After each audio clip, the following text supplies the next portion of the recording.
So, we are trying to discover greatness in leaders. If you had to, you know, say, this is what I think is greatness in leaders, what would you describe that as best as you can? I think if I have to say that this is a leader I want to admire, I would put them in two categories. One would be the human of them, and the other is the business community. Okay. Very rarely do they come close to each other. Okay. And I'm being very honest out here. I've seen business people who have zero empathy, zero humanity, and there could be universal leaders, I call them, who everybody admires and loves. Right. Somebody like Mother Teresa, Mahatma Gandhi, Nelson Mandela, right. Martin Luther King Jr. These were like universal leaders. Like other than the recent tirades on Mahatma Gandhi, but he was a person when I was growing up was the emblem of what, and he was one of them actually who I noticed had a business sense also. If you see his writings of those days, they are relevant today. 50 years or whatever, 75 years later, 80 years later, true. All what he said is true. Absolutely. I mean, if you follow those principles, I mean, he spoke about inclusive growth. He spoke about you have to be in service. This is what we keep telling, how to be leaders need to be. So he kept saying that, and he said, you want to be the change. If you want change, you better be the change. And so actually, he had a great influence on my life, Mahatma Gandhi. So fortunately, my all the people who I have admired, I've never met.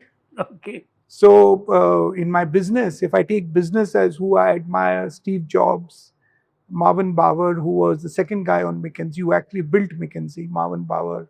When I became CEO, somebody gifted me. I never heard of Marvin Bower, let me tell you. I got this book. I read the first few lines, the first few pages. I said, this book has to be read by me, not lying down, but sitting on a table, taking notes. But this guy is going to give me lessons of how I have to run the firm, my firm, KPMG. And actually, I followed a lot of his principles. So Marvin Bower, Steve Jobs, these were some of the business leaders who, your Warren Buffett for his investment strategies. Very simple. If you notice all these people, one thing they had about them was simplicity. Absolutely. Of how they went about. And long back, actually, when early years in Anderson, one client came to me he was from one of the European countries. He think if somebody can make it simple means he's understood it. Otherwise, you will find pages and pages of presentation and, he'll take you in circles, not even understanding what he's trying to say. But if somebody can do it in 2 pages, means the guy has understood the topic, he's able to communicate. And that's when I started learning, be simple, get your point across. Cut out all the crap, cut out the English. Give the solution to the client. And I was always solution oriented. Okay. So any client would come to me, I would try to find a solution to his problem. And that requires common sense. A lot of it is, yeah. We were talking about you said that you have people who are either business or they are compassionate. And then we moved somewhere else, but we'll come back to that. So you're saying that these two don't combine easily normally. And when they do, then those are great leaders. So at the Nelson Mandela very rightly said, for a good heart and a good head makes a formidable combination. So you're saying both of these together makes greatness in the leader. Greatness in a leader. Secondly, I will add one more thing to it. Leader needs to make an impact. Impact has to make an impact. Has to reach out. Impact in whatever they do. Impact people, impact society, impact decision making at the government level. So a good leader, using his position, his or her position, should be able to leave an impact on the society. So that the one thing we learned in Anderson was the spirit of stewardship. It was ingrained into us. Stewardship. I didn't know that. Yeah, it was ingrained in us. That's a Gandhian concept. Yeah. Trusteeship. So yeah, trusteeship, same trusteeship. So you get it in trust, hold it in trust. So our whole philosophy was based on this. So when you became a Amazing. partner, you said you're going to hand over to the next bunch of partners better than what you got it. So and it was all a smooth transition. There was no fighting, no, like today when I see it, I laugh and say, okay, we have moved on. And unfortunately, So I love that definition about which you mentioned, the soft part and the business. Both are needed in yeah, business, meaning in whichever form. yeah, Whatever you are doing, yeah, do that brilliantly. At the same time, yeah, be the human, and you added simplicity as well when you yeah. spoke about that. I love that. In fact, I was asking a lady called Ela Bhatt who used to run Seva.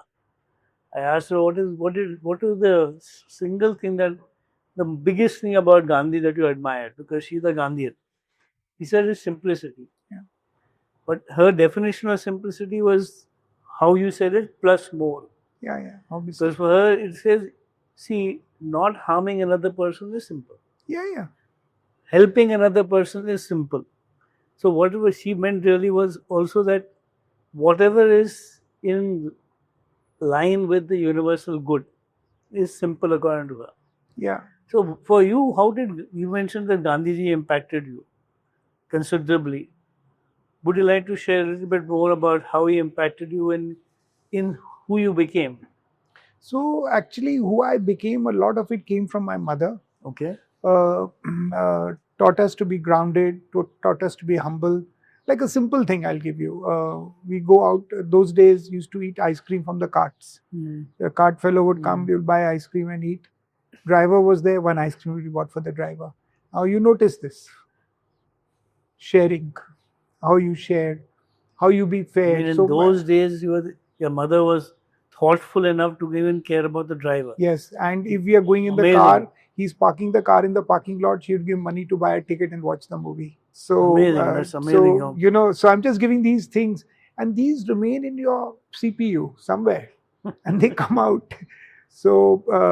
So many of the things I learned were not the one word which she told me, which I still remember. She said, now that you're getting into the corporate world, there will be a lot of temptations, there will be a lot of things will happen. But whatever you do under the cover of darkness or when nobody is looking, be ready to face it and not be ashamed of it when the cover is taken out. Oh, what a profound thing to say. Yeah. And she said, so lead your life simply. Don't do anything that you'll be ashamed of. Fantastic. And that remained with me, like, for example, I'm divorced very early. My marriage didn't work and I had a daughter. And then finally I wanted to bring the daughter up. And so when my daughter came back to my mother, the wife took her and then she sent her back. And so she spoke to my mother that I don't want,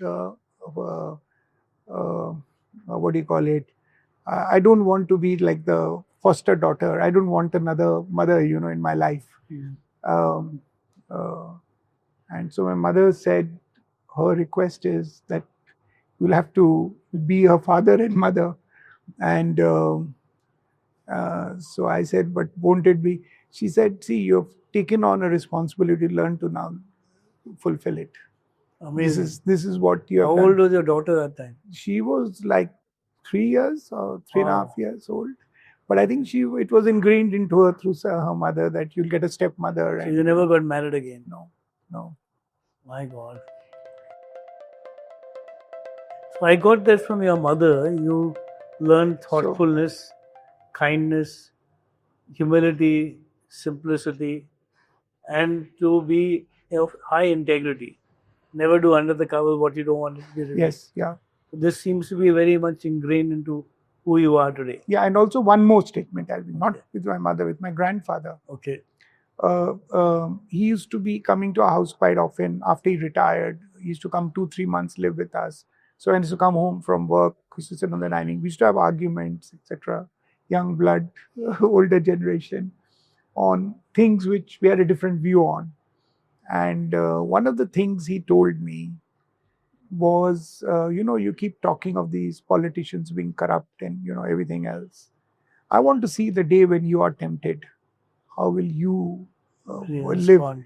Yeah, and I can tell you that whenever I have had that opportunity or whatever, or that thing came and I passed the test, I tell him I passed it. So, so it stuck in my head. I didn't understand the meaning when he told me at that time.